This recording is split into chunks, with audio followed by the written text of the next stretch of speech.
नमस्कार सर्वांना. मी ॲडव्होकेट प्रवीण वाघ, लातूर जिल्हा. तर मित्रांनो, आज आपण महाराष्ट्र जमीन महसूल संहिता 1966चा जो कायदा आहे,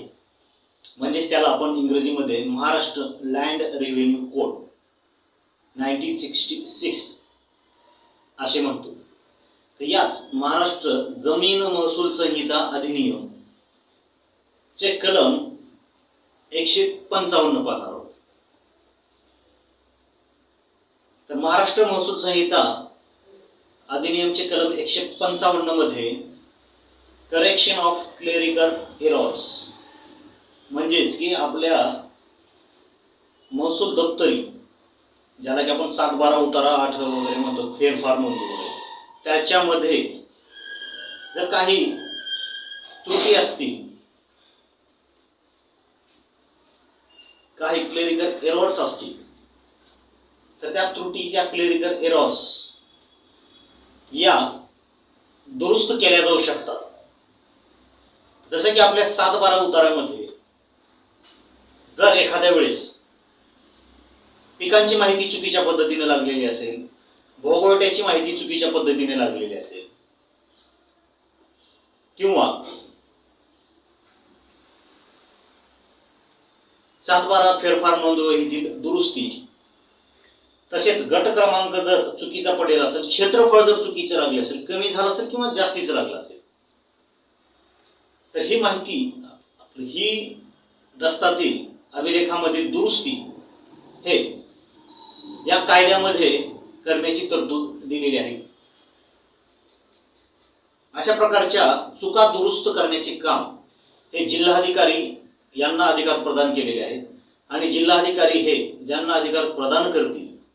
त्यामध्ये तहसीलदार असतात, SDO उपविभागीय अधिकारी असतात, महसूल अधिकारी असतात. यांना हे अधिकार दिलेले असतात आणि या अधिकारान्वये जिल्हाधिकारी, तहसीलदार, उपविभागीय अधिकारी, SDO, त्यालाच आपण प्रांत अधिकारी सुद्धा म्हणतो, आणि महसूल अधिकारी हे अशा प्रकारच्या चुका दुरुस्त करू शकतात. आणि आपल्या 7-12 वरील चुका दुरुस्त करून 7-12 फेरफार नोंद,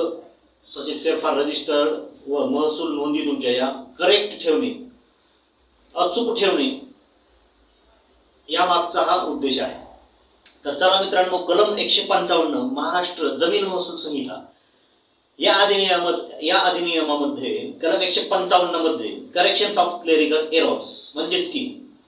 काही जर तुमच्या दस्तामध्ये महसूल दप्तर 7-12 वगैरे काही चुकी असतील, चुका झालेले असतील, क्षेत्रफळ असेल, तुमचं नाव असेल, तुमचा गट असेल,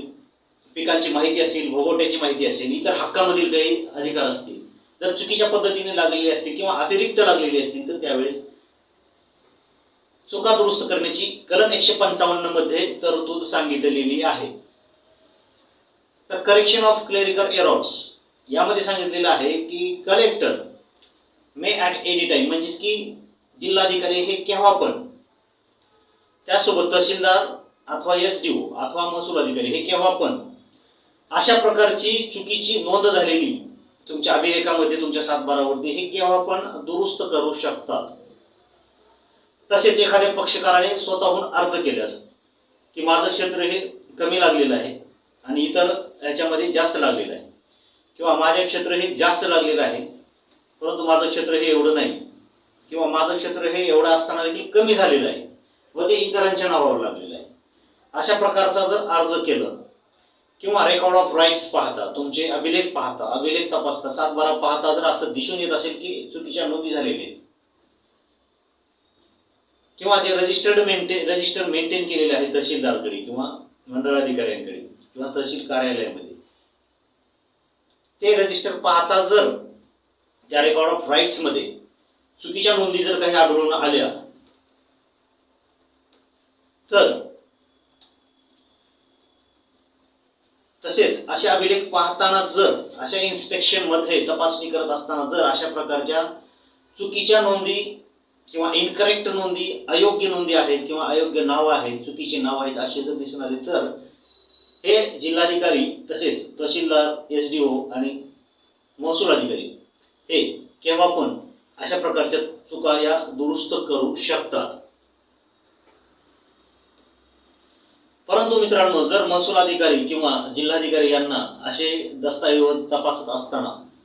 जर काही अशा चुका दिसून आल्या किंवा चुकीच्या एंट्री मिळून आल्या, चुकीच्या नोंदी मिळून आल्या, तर हे अधिकारी परस्पर अशा प्रकारच्या चुका दुरुस्त करू शकत नाही.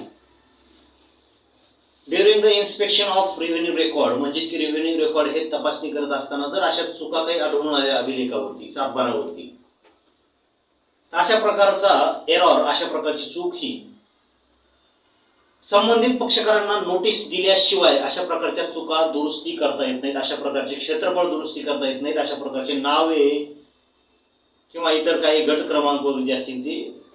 संबंधित पक्षकारांना नोटीस काढल्याशिवाय दुरुस्ती करता येत नाही. आणि त्याबाबत पक्षकारांनी जर संमती दर्शवली तर ते अशा प्रकारची कलम 155 प्रमाणे दुरुस्ती करू शकतात. तसेच जर एखाद्या पक्षकाराने या दुरुस्तीला विरोध केला, ऑब्जेक्शन दिलं, उजर दिला, तर दोन्ही बाजूंचं ऐकून घेऊन त्यावर हिअरिंग होऊन त्यानंतर अशा प्रकारचा ज्या चुका झालेल्या आहेत दस्तामध्ये त्या दुरुस्त केल्या जाऊ शकतात. म्हणजे की ऑब्जेक्शन आलं तर त्याबाबत हिअरिंग होणार, काही तारखा पडणार आणि सर्व काही दस्तावेज, कागदपत्र, डॉक्युमेंट तपासून अशा अभिलेखामध्ये, सातबारामध्ये दुरुस्ती केली जाणार. परंतु एवढंच आहे मित्रांनो, सातबारावरची दुरुस्ती असो, नावातील असो, क्षेत्रफळातील असो, गट क्रमांक मधील असो, बहुगोटा वर्गातील असो, पीक पेरायची माहिती असो, पिकांची माहिती असो अथवा इतर अधिकारातील माहिती असो, पुढील पार्टीला नोटीस दिल्याशिवाय आणि ऑब्जेक्शन आल्यास त्यांचं ऐकून घेतल्याशिवाय अशा प्रकारचा बदल, दुरुस्ती ही केली जाणार नाही. तर मित्रांनो, कलम 155 महाराष्ट्र लँड रेव्हेन्यू कोड म्हणजे की महाराष्ट्र जमीन महसूल संहिता अधिनियम यामधील हा महत्त्वाचा कलम आहे. सर्वसामान्य शेतकरी वर्गांना, सर्वसामान्य नागरिकांना याबाबत माहिती असावी की कलम 155 प्रमाणे जर चुकीचं क्षेत्र कोणाचं जास्तीचं लागलं किंवा कमी लागलं किंवा नावात चूक झाली किंवा क्षेत्रफळात चूक झाली किंवा गट क्रमांक चुकीचा लागलेला आहे किंवा इतर हक्कामध्ये चुकीच्या नोंदी झालेल्या आहेत किंवा पीक पेरा चुकीचा लागलेला आहे, कुठल्याही प्रकारचे चुकीचं जर काही तुमच्या अभिलेखावरती, सातबारावरती जर दिसून आलं तर कलम 155 प्रमाणे आपल्याला दुरुस्तीसाठी अर्ज कलेक्टर, मग त्याच्याच अंडर असलेले अधिकारी जे आहेत, तहसीलदार, SDO आणि महसूल अधिकारी यांना आपल्याला अर्ज करता येतो किंवा ते स्वतःहूनही अभिलेख तपासणी करत असताना जर अशा चुका आढळून आल्या तर ते बदल करू शकतात. तर मित्रांनो, आज आपण पाहिलं की महाराष्ट्र जमीन महसूल संहिता अधिनियमचे कलम 155. जर ही माहिती आवडली असेल तर ॲडव्होकेट प्रवीण वाघ हे YouTube चॅनेल आपण लाईक, सबस्क्राईब आणि शेअर करावे. धन्यवाद.